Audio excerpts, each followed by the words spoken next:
would uncover far more than he ever imagined. Ian Klein reports.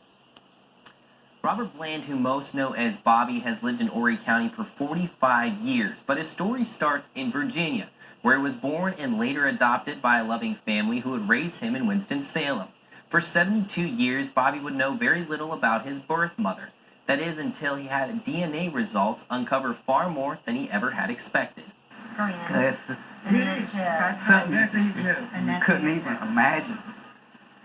All of a sudden, I go, what? After submitting his DNA, Bobby's results would connect him with a Darcy Guessfork who lived more than 400 miles away in Maryland. After several days of research, Darcy's family would realize Bobby was much more than a distant relative. She said, I think you're my uncle.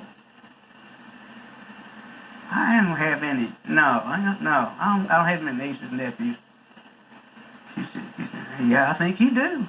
Bobby's DNA would match the closest with Darcy's mother, Renee, the youngest of 3 children his biological mother, Leslie Porter Baker, would raise in Maryland. My daughter told me, she said, Granny had another baby. I said, well, yeah, I know. I thought it was stillborn and a girl. And she said, no. It's a boy, and his name is Robert.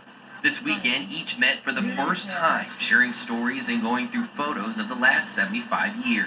When you open an album, and the first thing you see is a woman that looks just like you,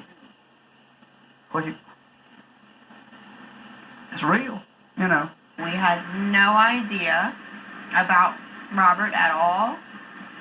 And now that we found him, we're going to keep him. Bobby also learned his half-sister Cheryl had lived right up the road off Highway 501 before passing away in 2016. He believes their paths may have also crossed.